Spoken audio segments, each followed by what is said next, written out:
Fala pessoal, sou o Luiz Felipe Carneiro, canal Alta Fidelidade. Hoje é dia de falar sobre mais um show e eu vou falar sobre um dos DVDs que eu mais assisto, sempre recorro a ele, adoro. Shut Up and Play the Hits, The Very Loud Ending of LCD Sound System, que foi o show de despedida deles em 2011 no Madison Square Garden. Eles voltaram agora, vão gravar disco novo e tal. Vamos ver, vamos torcer. O James Murphy falou que vai gravar o melhor disco da carreira da banda. Caso contrário, ele não teria voltado. E eu acredito nele, eu acho o James Murphy um dos maiores gênios da música dos anos 2000. Acho o LCD Sound System a melhor banda pop dos anos 2000. Outro dia eu citei isso rapidamente num vídeo. Um bando de gente já veio falar comigo que era uma opinião ousada. Eu não acho, pra mim, pelo menos das bandas que fizeram assim mais sucesso, tem coisa que de repente eu posso não ter escutado. Mas eu acho que foi a banda mais original. O Strokes gravou um bom primeiro disco que serviu muito de parâmetro para as bandas dos anos 2000, mas não para o LCD Sound System. E, na minha opinião, as outras bandas dos anos 2000, de certa forma, tentaram imitar os Strokes. Então, por isso que eu fico com essa banda. Acho o James Murphy um gênio. Ele, inclusive, participou, produziu alguma coisa do último disco da carreira do David Bowie, o Black Star. David Bowie não chamaria qualquer um, né? Já que esse é o final da banda, né? Pelo menos essa primeira fase da banda, vamos fazer um resuminho aqui. A banda durou de 2001 até 2011. E aqui está o resumo. Esse show tem quase 4 horas de duração. Não sei se ultrapassa, pra você ter uma ideia, é um Blu-ray duplo, triplo na verdade, porque um é o documentário, os outros dois são o show, né, dividido. E eles começaram já com o jeito que eles achavam que tinha que começar, nada menos do que uma música com 8 minutos de duração, ou seja, difícil tocar nas rádios, a música Losing My Edge, cheia de variações, como são as músicas, de certa forma, da banda. Tocou bastante no underground, né, lá de Nova York, nas pistas de dança, fez esse sucesso lá, ainda que para pouca gente, mas um sucesso muito importante. Aí, em fevereiro de 2005 eles lançaram o auto-intitulado primeiro disco, e como o LCD Sound System não é uma banda qualquer, esse primeiro disco era um disco duplo e com uma faixa muito importante na carreira deles, o Daft Punk's Playing at My House.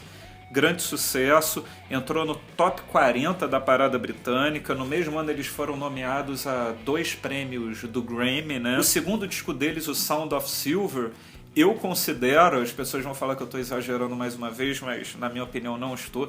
Eu considero o Saturday Night Fever do novo milênio, o trabalho que o Bee Gees fez lá nos anos 70. Eu acho que se for atualizar para os anos 2000, está nesse Sound of Silver, que saiu em março de 2007, foi idolatrado pela crítica e pelos fãs, 5 estrelas no Guardian, que tem alguns dos críticos mais ferozes, né? 9.2 no Pitchfork, e hits instantâneos como All My Friends, Us vs. Them, North American Scum, que é algo que eu gosto muito. Foi eleito o melhor disco do ano pelo Guardian, pela Uncut, enfim, não é pouca coisa. Em 2010 saiu o single Drunk Girls, com um videoclipe sensacional dirigido pelo Spike Jonze. Vou ver se eu coloco aqui embaixo o link para vocês. E esse clipe precedeu o disco, o This Is Happening, que o James Murphy classificou como muito melhor que os anteriores. Ele sempre fala que o disco seguinte sempre tem que ser o melhor. Não tem como uma banda gravar um disco muito bom e 3 anos depois gravar um pior. A banda que se preze tem que estar sempre melhorando.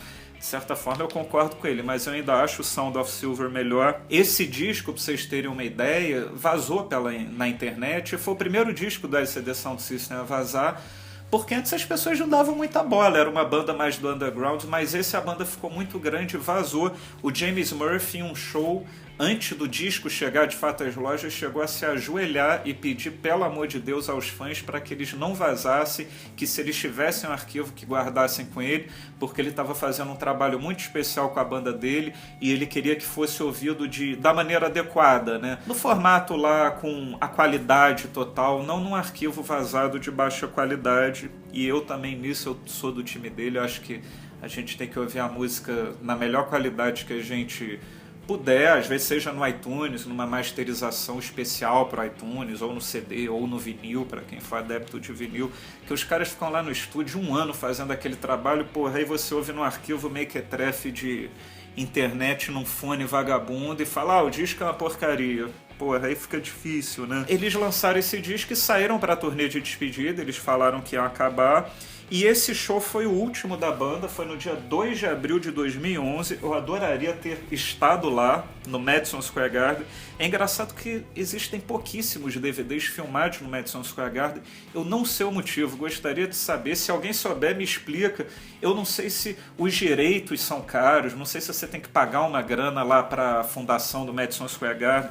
Mas são pouquíssimos. Tem muito DVD em Chicago, em Boston, em Miami, não sei o que, mas no Madison Square Garden não é comum. Nesse caso, é um DVD lá no Madison, a arena mais famosa do mundo, né? E os ingressos se esgotaram em minutos. Não sei se em minutos ou em segundos. E o James Murphy ficou puto da vida porque os ingressos se esgotaram e 1 minuto depois os cambistas estavam vendendo a média de $3.000 na internet. Ele falou, porra, comigo não, né? Ele falou o seguinte, esse dinheiro todo não vale para um show nosso. Aí ele mandou os cambistas para aquele lugar e terminou. Eu odeio vocês, fodam-se vocês. É por isso que eu gosto tanto do James Murphy. E de sacanagem, o que ele fez? Antes do show do Madison Square Garden, ele marcou 4 shows de aquecimento no Terminal 5, que é uma casa menorzinha em Nova York, para meio que falar, pô, quem não conseguiu no Madison Square Garden, agora tenta nesses 4 shows, é um lugar menor, de repente somando os 4 shows não dá metade de um Madison Square Garden. Foi onde o Capital Inicial, inclusive, gravou esse acústico deles em Nova York, e ele tinha a esperança que os ingressos, o preço diminuísse nas mãos cambistas. Não sei se diminuiu, porque você vê o DVD, ó, o negócio está tudo lotado lá, e não é qualquer um que lota o Madison Square Garden, né? Ainda mais em segundos, minutos, e... enfim, eu não sei se a tática dele deu certo, mas o fato é que eu acho que mesmo quem pagou caro não deve ter se arrependido, porque é um show, como eu falei, de 4 horas de duração, eles entregam tudo o que podem, o que não podem. Realmente é um show muito especial. Essa aqui é a última música que está tocando, que é emocionante, depois eu vou falar dela. E eu tô com o Blu-ray aqui, é curioso, porque o James Murphy sempre foi muito cuidadoso com o som, né, do material do que ele lança. Eu achei o som do DVD horroroso, extremamente abafado, eu não entendi nada quando eu vi aquilo. Aí uns 2 anos depois, eu tinha visto o DVD uma vez, só 2 anos depois eu estava nos Estados Unidos e vi num sebo vendendo o Blu-ray usado. $5, eu falei, pô, tá aí, será que no Blu-ray o som tá melhor? E é impressionante, porque não só tá melhor, como é um dos melhores áudios que eu já escutei num Blu-ray na minha vida. É perfeito, inclusive existe o áudio, na Apple Music existe o áudio que o próprio James Murphy mixou só para colocar lá nos serviços de streaming. Nunca saiu em CD, mas saiu num LP quíntuplo. É um LP quíntuplo o áudio desse negócio. E as músicas estão todas aqui: Drunk Girls, Daft Punk is Playing at My House, All My Friends, que eu amo, Hearts of the Sunrise, Someone Great, Losing My Edge, que eu falei que foi o primeiro sucesso deles de underground, né? E termina com a música que eu mais gosto, New York, I Love You But You're Bringing Me Down. E é essa música que a gente está vendo aqui, você vê que cai as bolas na plateia, nessa última turnê deles, todo show acontecia isso. E eles terminavam todo show com essa música, mas nesse teve um significado especial, né?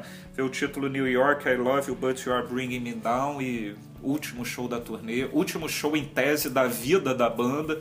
Ainda bem, eles estão voltando, tomara que venham ao Brasil. Quando eles vieram fazer um show dessa turnê, eu tive uma das piores contraturas musculares da minha vida. Eu tenho um problema na coluna, eu não conseguia mexer nada assim, não tinha como dirigir, não tinha como ver show, estava com o ingresso na mão, não fui, mas espero que eu possa ir em breve. E eu quero saber, eu elogiei tanto a banda aqui, elogiei tanto o James Murphy, eu quero saber o que você acha do LCD Sound System, se você tem alguma música predileta, e amanhã a gente está de volta com mais um vídeo no canal Alta Fidelidade. Tchau!